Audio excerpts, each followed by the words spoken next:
Okay, so we're finishing off the integumentary system now, and we're going to consider the dermal layer, which is the lower of the two and attaches the integumentary system onto the deep fascia below. So we've talked about the properties of the integumentary system, and we've just finished talking about the 5 layers of the epidermis. Remember, the 5 layers are only present in thick skin of the palms of the hands and soles of the feet. Most of the skin is 4-layered, and it doesn't have, I'll put it in brackets, doesn't contain the lucidum layer, which is just a thickening layer of the clear dead cells as the keratin is building up in them. Now what we want to think about is the dermal layer underneath. Now keep in mind that the epidermis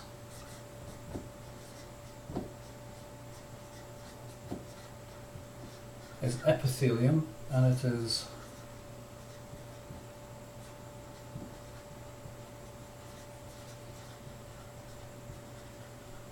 stratified squamous. Often you'll see it written as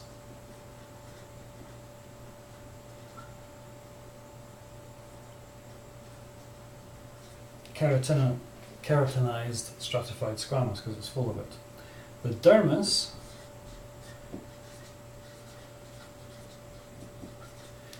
is CT proper. It's connective tissue, and it's holding the epithelia down. So the integumentary layer has an epithelium and a connective tissue proper below it. There are 2 parts to the dermis. We have the upper part, the papillary layer, which makes up 20% of the dermis, and then the deeper, thicker reticular layer. And they both have different connective tissues in them, and therefore have slightly different function. So in the papillary layer, we see connective tissue proper, loose,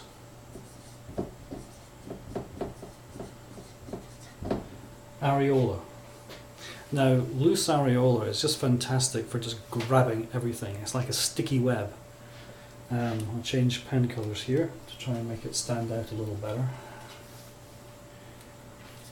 So, in this area here, you've got cells, fibre cells, and remember, they're producing a matrix. They're pushing stuff outside. So there's fluid here. So far you're thinking you've got some cells bathing in fluid. How is that sticking anything together? Well, currently it's not. What it's going to need are thick collagen fibres being produced by the cells, coming out and then locking on to the top and to the bottom. And then in between that, you're going to need some thinner but well branched elastic fibres, and then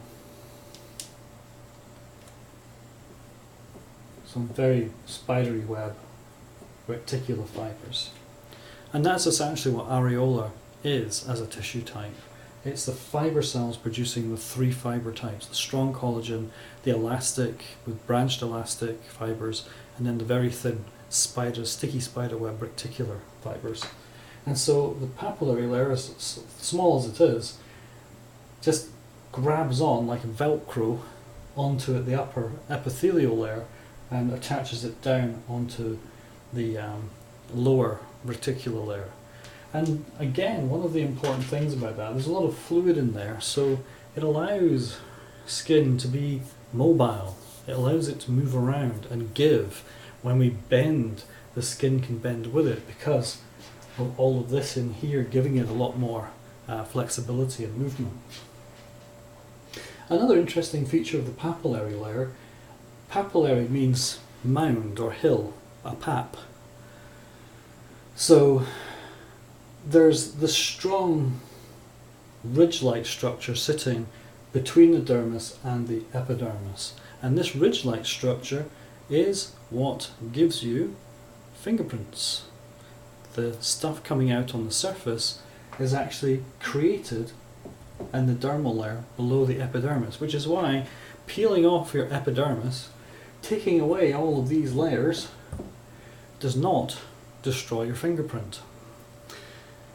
Fingerprints can be destroyed or changed by things like acid over a long period of time. I mean, of course, if you took your hands and dumped them in very, very strong sulfuric acid, sure enough, your fingerprints would change along with your fingers and most of your hands. And I would not recommend that. But people that work in things like pineapple factories, for example, over years can have a change to their fingerprints because they're working in acid all the time. I think these days probably they're using strong gloves, so it probably doesn't happen anymore, but that was something that they used to notice. So the papillary layer gives us our fingerprints, our unique identities, and then we've got the lower layer of the reticular. Now the reticular layer is connective tissue proper. Now this one is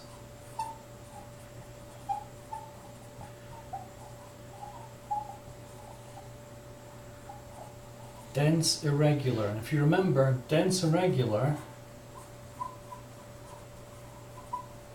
is majority collagen fibre.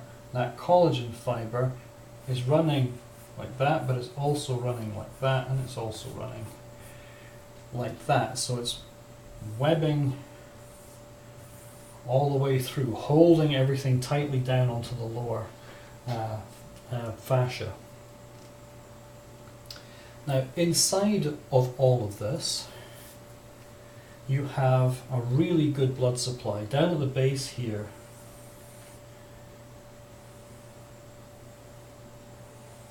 you've got fairly decent sized arterioles, and they come up to the surface all the way up to here, creating thinner blood vessels. Now, an interesting thing about this, we were talking about temperature control right at the start of the last lecture. In about this area here, I'll do it in a different colour, it'll be better.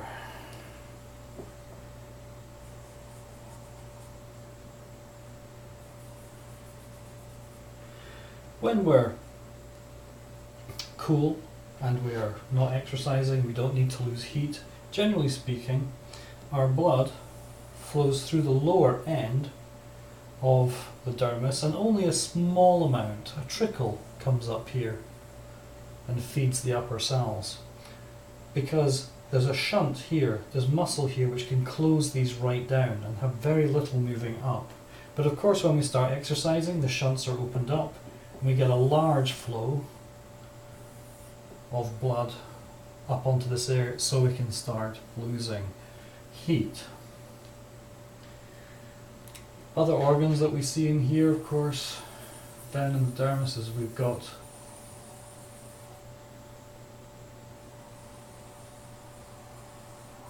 sweat glands.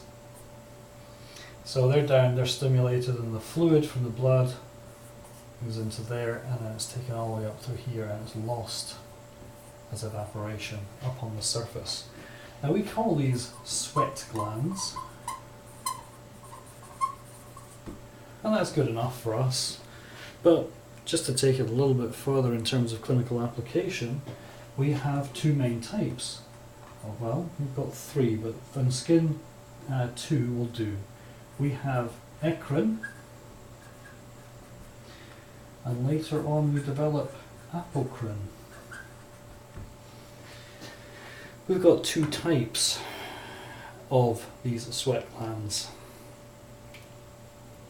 So when we're born, we have, when we're very young, as a toddler, etc., we develop the eccrine glands, and this is just our straight ability to sweat, just to get rid of water and a few electrolytes and urea and stuff in there. And so, as kids running around on the playground and come back, they're a bit sweaty, etc., but that's fine. Notice that they don't often really smell much of body odour until they start hitting the pubertal years. And the reason for this is these ones here. Apocrine glands. Apocrine glands have more of an oily mixture in them, and they come online when we hit puberty. And because of the rich oils, etc., they're a target for bacteria. And once bacteria get onto the nutrition which they hold in them, that's when we can start suffering from body odor, which is why it tends to plague kids when they're going through puberty and in their early teens. A couple other things about this. Problems with the eccrine glands. Some people have a real problem with just sweating. They're not exercising, they're just doing a normal thing, but yet they're still sweating. For many of them, it's the hands. Their hands are continuously sweating. For others, it's the feet. For some unlucky people, it's both. Also in the armpit area and other places as well. People that have this problem are diagnosed with hyper, or overactive, hidrosis. Hyperhidrosis is the overproduction of sweat, and it is a real problem for these people because they'll go to work and they'll have 4 or 5 shirts with them. Every time they go to the bathroom, they'll change their shirt, they'll dry off, they'll try and do jobs where they can wear gloves so they don't have to, have people seeing their hands are always dripping with sweat. They will not want to shake your hand because nobody wants to shake hold of someone else's sweaty palm. There's very little they can do about that. So, hyperhidrosis. How is it treated? Well, there's a few ways these days. The main particular way that we're using, which is very effective, is, believe it or not, Botox injections. So if the problem is in the hands and the arm, we literally inject Botox into the armpit area, or the axilla, and that basically kills off or suppresses the nerve activity in there for a period of like 6 to 8 months at a time, and so they stop sweating. The reason why it works is because hyperhidrosis comes through the sympathetic nervous system, or the fight or flight mechanism. These people have an overactive nervous system in that way, and it causes them to sweat.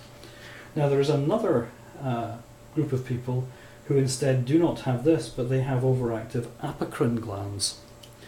Now, when you have overactive apocrine glands, it's called bromhidrosis.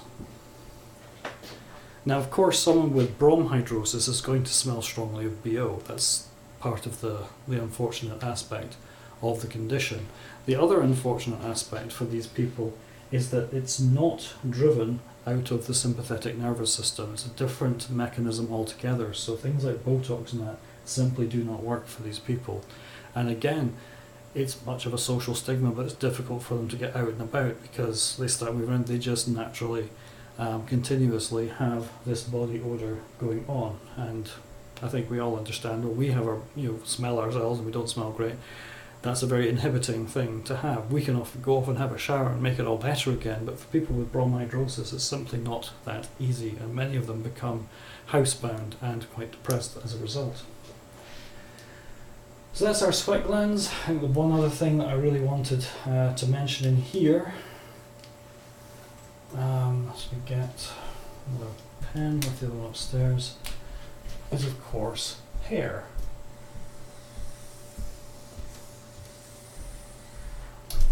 Now, I'm not leaving hair to the end simply because I'm bald and don't really have very much of it. I'm not against hair. I quite like hair personally. I'd quite like to have mine back, but that's not going to happen anytime soon. So, the other thing I really need to point out about this, hair itself is just lots of dead cells packed on each other. And as they're down here, a little larger, you've got a blood supply coming up there and going directly in, and you've also got a nerve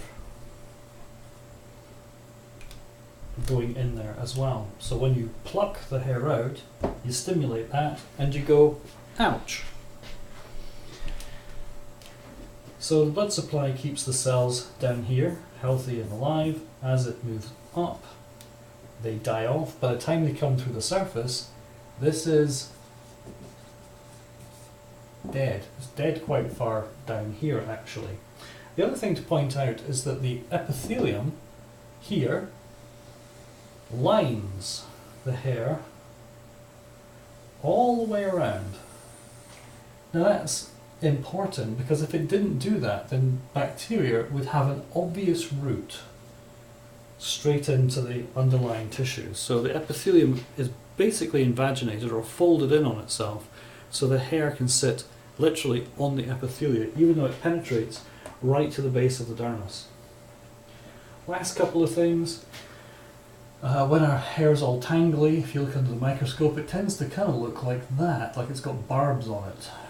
Because these dead cells, they're all kind of squinty and pointing all different directions. And then of course they rub against another hair like that and they stick.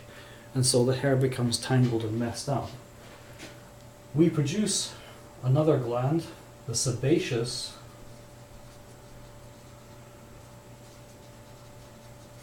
glands,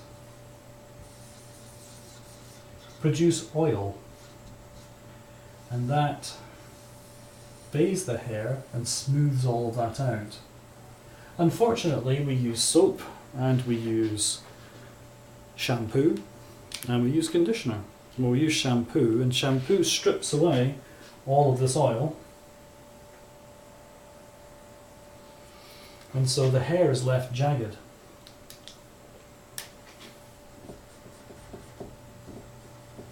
So that's why we have to use conditioner, because all conditioner does is it fills in the gaps, making the hair smooth again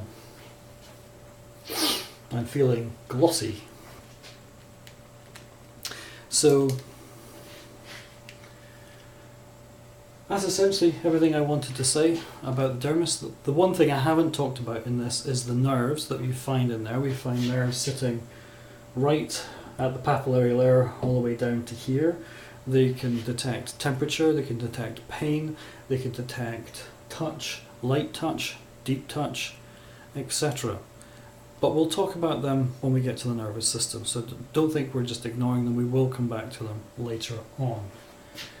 Alright, that's everything for the integumentary system in terms of the concepts, so hopefully that's all made a little bit more sense now.